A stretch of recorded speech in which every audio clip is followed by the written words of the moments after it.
Student rider Mahtab सरगाना और मैं जी आज अपने घोड़े पर प्रैक्टिस करने जा रहा हूँ।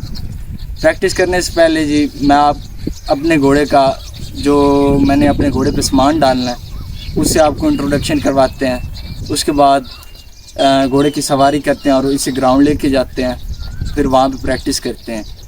सबसे पहले जी हमारे पास आ गया है जी ये पग जो हम सर पे डालते हैं, ये भी सर पे बांधनी है। उसके बाद जी ये हमारे पास है कि इसे हम लगाम कहते हैं, जो घोड़े के मुंह में डाली जाती है जिससे घोड़ा कंट्रोल किया जाता है। उसके अलावा जी ये है जी हमारे पास सैडल जिसे हम स्पाट कहते हैं। स्पाट के अलावा जी वो सीने बंद बड़ा है, ये सीने बंद, फिर शाकित और ये बाकी घोड़े का सामान है। और ये कुछ जेवरात वगैरह हैं जो घोड़े पे डालते हैं। तो चलो जी आगे शुरू करते हैं। फिर घोड़े पे खरखरा डालते हैं, खरखरा मारने के बाद फिर पगड़ी बांध के घोड़े पे सामान डालते हैं और चलते हैं। सबसे पहले जी हम घोड़े को पहनाएंगे लगाम। लगाम घोड़े की हैंड ब्रेक होती है, इससे घोड़ा कंट्रोल किया जाता है। इसके बाद ये हम मारने लगे हैं घोड़े को खरखरा। खरखरा मारने से एक तो घोड़े की सफाई हो जाती है जिस्म की, उसके अलावा घोड़े को साफ़ सुथरा रखना चाहिए हमें। इसके बाद जी घोड़े पे सबसे पहले तंग डालेंगे। तंग डालने के बाद जी उसके बाद तल डालते हैं। तल डालने के बाद इसके बाद तल के बाद फिर स्पाट डालेंगे जी।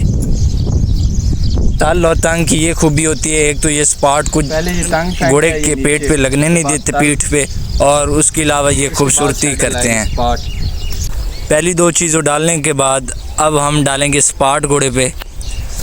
ये स्पाट ही हमें नेज़ाबाजी करवाती है, इससे एक तो राइडर को आसानी हो जाती है, उसके अलावा इसे मजबूती से बांधना बहुत ज़रूरी होता है वरना राइडर गिर सकता है।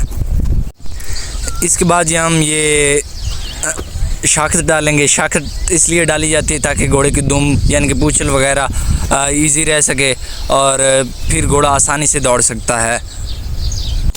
बाकी सामान डालने के बाद जी अब हम कुछ घोड़े को जेवरात पहना रहे हैं। जेवरात इसलिए पहनाए जाते हैं ताकि घोड़े की खूबसूरती बढ़ सके।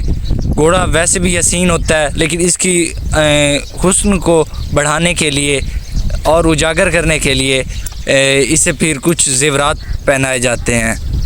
इसके बाद जी ये इसका सीने का जेवर आ गया है। ये हमारी सकाफत है, इसके बगैर हमारी नेज़ाबाजी अधूरी होती है। ये हमारी इज़्ज़त है, इसकी शान के लिए हम दौड़ने जाते हैं। नेज़ाबाजी में पग बांधना बहुत ज़रूरी होता है वरना आपको प्लंटी हो सकती है। नेज़ाबाजी हमारी सकाफत है, इसको उजागर करने के लिए इसको हम सर पे बांधते हैं। ये जी इसका देखें चहलकदमी कर रहा है जी। अभी तक तो ले जाते हैं इसे थोड़ी देर तक ग्राउंड में, फिर इंशाल्लाह दौड़ाते हैं इसे। लुक चेक करें माशाल्लाह। अब जी बिस्मिल्लाह का नाम लेके हम घोड़े पे बैठने लगे हैं। अल्लाह खैर करेगा इंशाल्लाह। जब भी घोड़े पे बैठे तो बिस्मिल्लाह ज़रूर पढ़ा करें क्योंकि हर काम से पहले बिस्मिल्लाह ज़रूरी होते हैं। ग्राउंड जाके फिर आपसे बात करते हैं वहाँ पे। तो चलते हैं जी ग्राउंड आहिस्ता आहिस्ता। घोड़े का बच्चा आराम कर, शाबाश। ग्राउंड जा रहे हैं जी आहिस्ता आहिस्ता। इसी तरह अगर खूबसूरत मौसम बना रहा तो इंशाल्लाह गेम भी अच्छी होगी। और मैंने ये कहना था कि जब भी आप घोड़े पे चढ़ते हैं ना, जब भी सवारी करते हैं उस वक़्त आप दरूद शरीफ पढ़ लें या आयतल कुर्सी पढ़ लें, लाजमी पढ़ लिया करें क्योंकि इसी में आपकी भलाई है, इसी में आपकी बरकत है। एक तो आयतल कुर्सी से आपको कोई डरने वगैरह का खौफ नहीं होता ना घोड़े पे। थोड़ी मुसाफत के बाद जी ग्राउंड पहुंच आए हैं। अब इंशाल्लाह प्रैक्टिस करते हैं। और यार थोड़ा सा आगे एक किला लगा दो वहाँ पे ना, इधर इस जगह पे, हाँ इस जगह पे, इसी जगह पे लगा, इसी जगह पे। ये जी हमारा किला होता है, ये समझो आड़ी है, किला नहीं है क्योंकि किला इससे थोड़ा सा बड़ा होता है तो इसे टारगेट करना होता है। अगर राउंड बाय राउंड बंदे क्लियर करता जाए तो फिर जाके मैच विन करता है।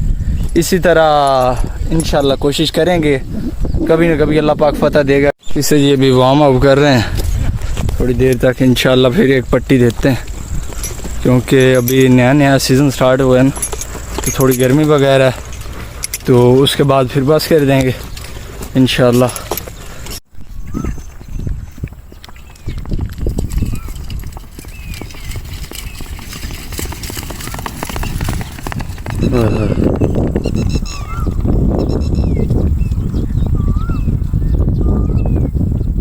प्रैक्टिस में तो टारगेट सही तरह नहीं हुआ क्योंकि बहुत दिनों बाद चले हैं, किला भी काफ़ी छोटा था, घोड़ा काफ़ी अच्छा दौड़ा, तो इंशाल्लाह नेक्स्ट टाइम कोशिश करेंगे कि अच्छा परफॉर्म करें।